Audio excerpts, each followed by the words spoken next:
Alors, bonjour et bienvenue dans cette nouvelle vidéo. Donc dans cette vidéo, je vais vous montrer comment éditer une image avec ShareX, hein, parce qu'il permet aussi d'éditer les images, mais principalement d'éditer des images pour les utiliser dans un but de tutoriel ou d'enseignement, pour faire des screenshots d'explications, notamment si on fait un e-book pour expliquer le fonctionnement d'un logiciel. C'est que c'est pas de l'édition style Photoshop, hein, c'est ça que je veux dire. Ça permet de mettre des étapes, ça permet d'entourer des choses, ça permet de faire des explications, quoi. C'est pas on peut pas retoucher une photo avec, hein. C'est un tout petit truc d'édition, hein. Voilà, c'est ça que je veux dire. Donc je vais aller dans Capture, je vais aller capturer une région. Mettons, je sais pas, les yeux, là je l'avais déjà capturé tout à l'heure. Et donc voilà. Ici, ça me le met directement l'éditeur. Pourquoi ça me le met directement? Parce que ici, euh, alors, c'est où déjà? Voilà, c'est tâches après la capture. Ici, vous voyez, j'ai cliqué sur modifier l'image. Hein, j'ai juste fait un clic gauche dessus et ça l'a mis en gras. Et quand on est en gras, ça veut dire que, comme ce qui est décrit ici, en fait, tâche après la capture, c'est la tâche qui s'effectue juste après la capture. Vous voyez, il y a différents types de tâches qu'on peut faire après la capture. On peut enregistrer dans un fichier, on peut copier, copier le chemin dans le presse-papier. On peut, voilà, il y a plein d'actions différentes, hein. Enregistrer l'image comme un fichier, enregistrer l'image comme un fichier en tant que, voilà, bon, il y a plein de choses. Donc maintenant, on va aller voir l'éditeur. Donc dans l'éditeur, ici, comme je vous l'ai dit, on peut faire des carrés, par exemple pour sélectionner une partie, hein. Bon, c'est pas forcément un bon exemple, hein, ce que j'ai fait là, mais je prends une autre capture. Je vais faire une autre capture. Voulez-vous enregistrer les changements? Non. Voilà. Donc je vais faire une autre capture. Mettons une capture.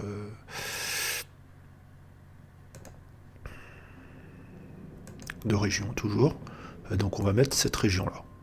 Voilà, un peu plus. Voilà, comme ça. Voilà. Par exemple là, si on va encadrer ça, et à côté on pourra mettre un petit texte. Voilà, puis on va mettre accueil de la chaîne YouTube. Voilà. Et on clique sur OK. Et donc là, on peut mettre voilà, que c'est l'accueil de la chaîne YouTube. Voilà, hop, on redimensionne. Vous voyez, ça remet le texte en forme directement. Voilà, on le redéplace, hein, c'est vraiment hyper intuitif, je trouve. Et là, on peut changer. Là, je vois que c'est un peu gros, donc on va passer en 15 plutôt qu'en 25. On met OK. Et donc, du coup, là, on a le texte en plus petit. Voilà. Là, ce qu'on peut faire, c'est qu'on va pouvoir ajouter un dégradé, activer un dégradé. Alors, on va choisir une autre couleur. Par exemple, mettre un vert. Voilà, donc ça va mettre le texte en vert. Vous voyez ici que c'est sur cette partie-là. Donc c'est hop. Alors pourquoi ça ne met pas tout en vert, je sais pas.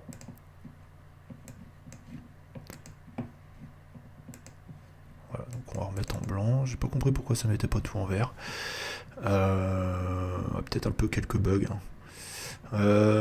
Il y a un truc, ouais, c'est un peu dommage. Bon, j'aurais bien aimé une couleur de fond, mais bon, ils le font pas. Ok, donc là, on va mettre l'accueil. Donc ici, on peut utiliser la loupe pour pouvoir pour zoomer sur une partie. Voilà, par exemple, voilà, comme ça. Donc ça permet de mettre une loupe, hein, en fait, sur une partie. Ça, c'est plutôt utile, hein. Je trouve ça vraiment bien comme outil, hein. Parce que des fois, c'est vrai que sur une capture d'écran, je sais pas, par exemple, ici, on veut mettre ça en valeur. On veut mettre qu'on parle de ShareX ici, du logiciel ShareX. On va mettre ça en valeur. Voilà. Par contre, là, ça recrée une loupe. Il faut que j'appuie sur échappe. Voilà. Et là, je vais redimensionner la loupe. Voilà, comme ceci. Je vais la mettre en ellipse d'ailleurs, la loupe. Hop, voilà. Donc là, par exemple, on parle de ShareX. Là, ici, on a mis du texte, on a encadré. Donc là, ça peut être là, dessin avec contour. Donc là, par exemple, on va pouvoir mettre tendance. Voilà, comme ça. Hop. Et là, on a le texte tendance. Bon, ça change pas grand chose. Texte arrière-plan. Après, il faut tester, hein, voilà, on tape, mettons, premium, ok.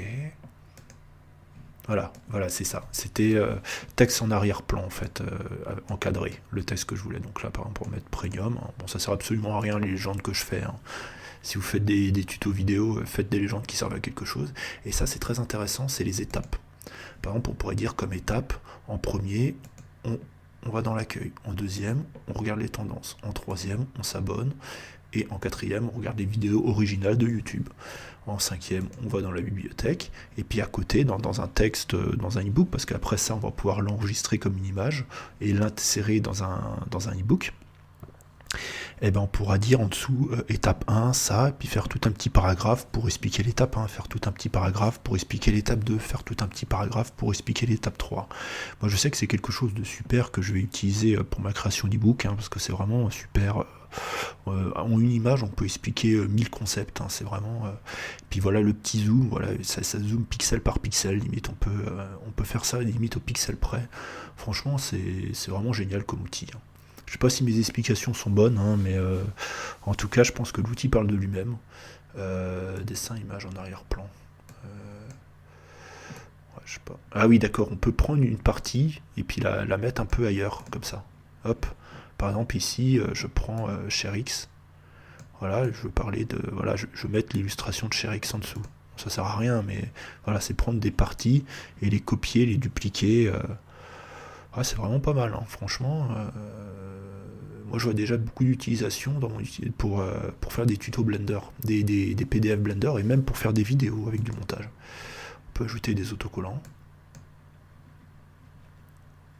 Donc là, on a toute une bibliothèque d'autocollants, comme vous pouvez le voir, il y a énormément de smileys, hein.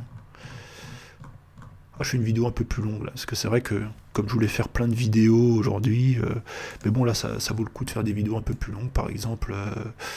Alors j'en sais rien, bah voilà, les screencasts de Guigui, voilà, c'est je prends en photo mon écran. Donc voilà, je mets un petit smiley. Voilà, là on peut faire. D'accord. D'accord, on peut mettre des curseurs. Voilà, par exemple, on pourrait dire on clique d'abord sur ça, on clique après sur ça, on clique sur ça. C'est vraiment super, hein. Vraiment, effet pixelisé, voilà. Par exemple, on ne veut pas voir. Il y a notre historique qui est affiché, on ne veut pas le montrer. Bon, hop, on pixelise l'historique. Voilà, on peut pixeliser des zones, fluoter des zones. Bah voilà, l'accueil c'est hyper important, donc je l'encadre et en plus je le mets en fluo. On peut rogner. Ah bah finalement toute la partie en bas là, elle me sert pas. Ah merde, là, je vais couper un peu, mais je mets OK. Ah voilà. Et là, vous voyez, j'ai coupé, en fait, ici. Je pensais que ça allait me couper mes repères ici. Mais non, voilà, ça les a pas coupés. Ça les a pas coupés, ça les a gardé tout comme l'image.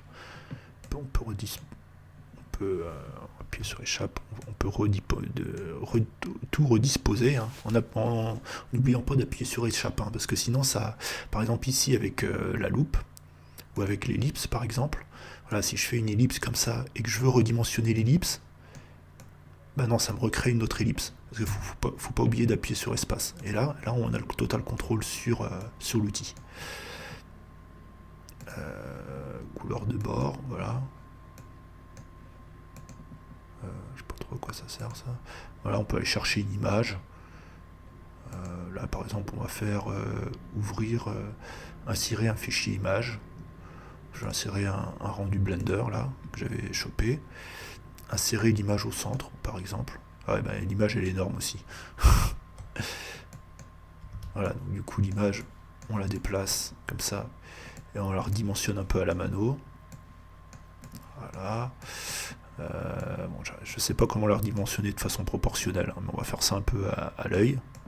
Et voilà. Et au milieu, on va mettre un petit hérisson. Pourquoi? Parce que les hérissons, c'est mignon. Voilà. Voilà, hein, j'ai déjà expliqué pas mal de choses. Ici, bah, on peut tracer des lignes. Ah, des lignes, ça c'est ça c'est en rapport avec ça. On peut faire des liens entre les choses. On peut mettre des flèches. Voilà.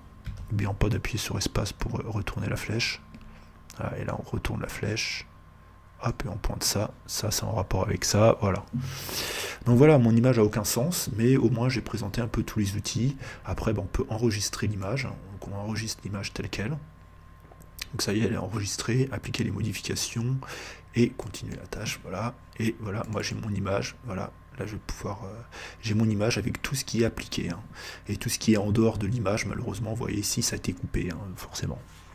Donc voilà, c'est tout pour... si, un dernier petit truc que je tiens à dire encore une fois, c'est génial. Je pensais que ça allait couper là, parce qu'en fait j'enregistre la vidéo avec ce même logiciel.